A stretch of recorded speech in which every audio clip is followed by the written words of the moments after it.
Students, आपका स्वागत है इस वीडियो में। आज हम आपको बताएंगे कि अगर आप 11th में साइंस स्ट्रीम का विज्ञान संकाय का चयन करते हैं तो आपको इसमें कौन कौन से सब्जेक्ट को पढ़ना होगा और आप भविष्य में इसमें कौन कौन से करियर ऑप्शन हो सकते हैं, अर्थात आप भविष्य में क्या क्या बन सकते हैं।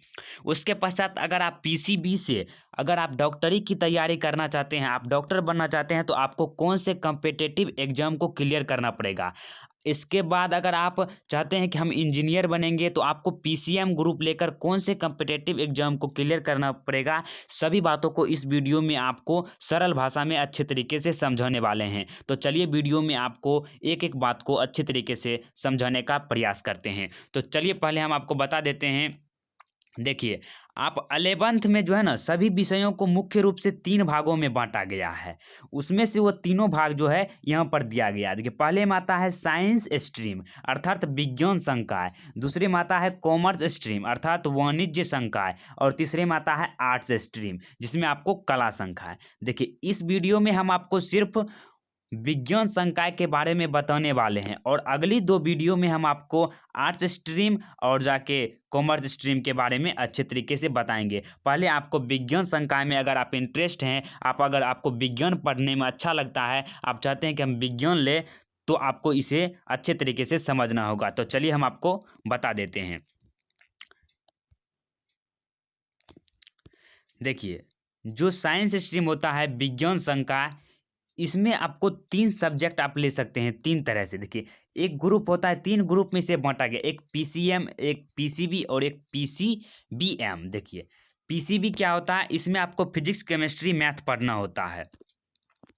पीसीएम में लेते हैं तो पी से फिजिक्स हो जाएगा, सी से केमिस्ट्री और एम से मैथमेटिक्स। आपको 3 सब्जेक्ट पढ़ना पड़ेगा पीसीएम ग्रुप को अगर आप चयन करते हैं। अगर आपको इंजीनियर बनना है तो आपको पीसीएम ग्रुप लेना होगा। आपको इसके बदले कौन से कम्पिटिटिव एग्जाम को देना होगा, ये हम आपको आगे बताने वाले हैं। उसके बाद दूसरा ग्रुप का आता है पीसीबी। पीसीबी आपको लेने से इसमें आपको फिजिक्स, केमिस्ट्री और बायोलॉजी बायोलॉजी पढ़ना पड़ेगा। देखिए, इसमें जो है, इसमें मेन बात है कि फिजिक्स, केमिस्ट्री दोनों में आपको पढ़ना पड़ेगा। आप चाहे पीसीएम ग्रुप लेते हैं या पीसीबी ग्रुप लेते हैं। और देखिए, एक ग्रुप कौन है, एक है पीसीबीएम। देखिए, ये पीसीबी है, ये पीसीबी ही है, लेकिन इसमें मैथ को जोड़ दिया गया। मैथ को इसमें आप ऑप्शनल में लेते हैं, आपका ये मेन नहीं होता है। आपका इसी तीनों का नंबर जुड़ता है, मैथ का ऑप्शनल में होता है। आप चाहते हैं तो ले भी सकते हैं और नहीं भी ले सकते हैं। आपका अगर पसंद है, आपका मैथ में इंटरेस्ट है, तो आप साइड से मैथ ले सकते हैं।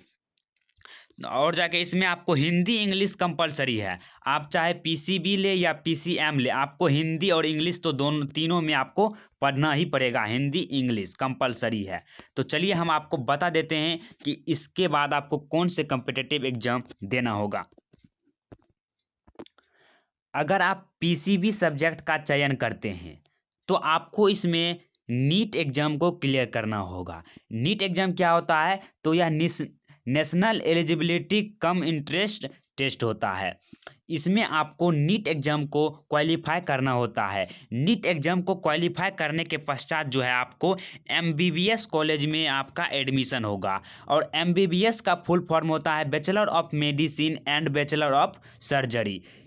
इस एग्ज़ाम को आपको क्लियर करने के पश्चात आपका एमबीबीएस कॉलेज में एडमिशन होता है और ये कुल 4 साल का कोर्स होता है। आपको 4 साल तक अपने कॉलेज में पढ़ाई करना है। उसके पश्चात आप एक अच्छे डॉक्टर बन सकते हैं। चाहते हैं कि हम आप और बड़े लेवल का डॉक्टर बने, तो इसमें आप मास्टर डिग्री भी कर सकते हैं, आगे की भी पढ़ाई कर सकते हैं।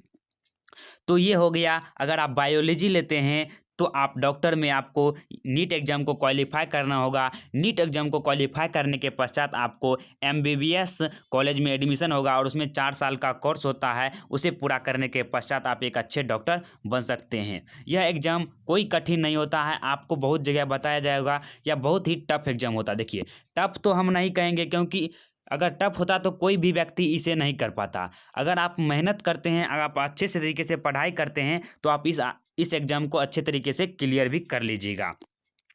आप बात करते हैं पीसीएम के लिए, फिजिक्स केमिस्ट्री मैथ, अर्थात आपको इंजीनियरिंग क्षेत्र में जाना है तो आपको पीसीएम ग्रुप का चयन करना होगा। देखिए इसमें कौन से कम्पिटिटिव एग्जाम को क्लियर करना पड़ता है, तो इसमें 2 करना पड़ता है, एक जी मैन और जी एडवांस, जेई एडवांस और जेई मैन। देखिए अगर आप जेई मेंस क्लियर कर लेते हैं तो आपको जेई एडवांस भी क्लियर करना होगा। अगर आप इस दोनों को क्लियर कर लेंगे तब आपको आईआईटी कॉलेज में एडमिशन होगा। देखिए आईटीआई और आईआईटी दोनों अलग होता है।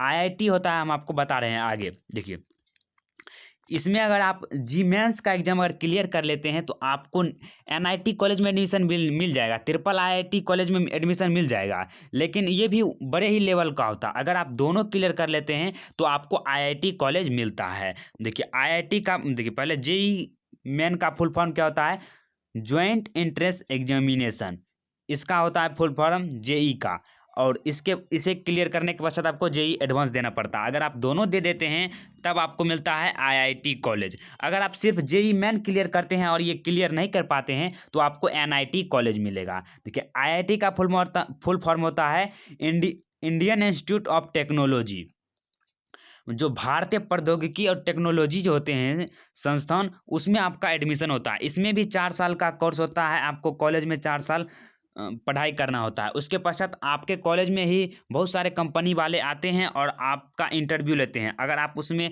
सक्सेस हो जाते हैं तो आपको एक अच्छी जॉब मिल जाता है। तो चलिए, अगर आप इंजीनियरिंग और डॉक्टरी दोनों में से अगर आप नहीं जानना चाहते हैं इसके अलावा क्या क्या आप बन सकते हैं इस क्षेत्र को लेने के पश्चात, चलिए वो भी हम आपको बता देते हैं। पीसीबी लेने से आप क्या क्या बन सकते हैं, इसमें क्या स्कोप है।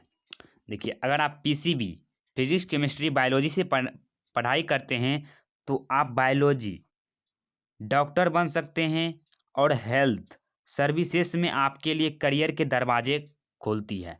अगर आप पीसीबी से पढ़ाई करते हैं, नीट क्वालिफाई करते हैं, तो आपको डॉक्टर और हेल्थ के सेक्टर में आपका करियर का जो है दरवाज़ा खुल जाता है। इसके अलावा आप क्या क्या बन सकते हैं, तो आप पैरामेडिकल और nursing field, biotech, hospital management, health environment, biochemistry, chemical, geography, defence, creator इत्यादि आप इसमें बन सकते हैं। इसके अलावा आप रिसर्चर्स, कार्टोग्राफर, साइंटिस्ट और टीचर भी बन सकते हैं। और अगर आप मैथ से पढ़ाई करते हैं तो आप इसमें कौन कौन से क्षेत्र आपके लिए हो सकता है, तो इसमें भी बहुत सारे स्कोप होते हैं। 12वीं के बाद अगर आप इंजीनियरिंग तो मेन है ही, आप इंजीनियरिंग करना चाहे तो कर ही सकते हैं। इसके साथ ही साथ आप साइंटिस्ट बन सकते हैं, साइंस स्पेशलिस्ट बन सकते हैं। विभिन्न डिफरेंट सेक्टर्स में आपके लिए बहुत बड़ा ऑफर मिलेगा। डिफेंस में जा सकते हैं, जियोलॉजी में जा सकते हैं, उसके बाद एरोनॉटिकल्स में जा सकते हैं, रिमोट सेंसिंग में जा सकते हैं, इंफॉर्मेशन टेक्नोलॉजी में जा सकते हैं आप, रोबोटिक्स में जा सकते हैं आप, मैन्युफैक्चरिंग और प्रोडक्शन में भी आपके करियर के बारे में आप सोच सकते हैं।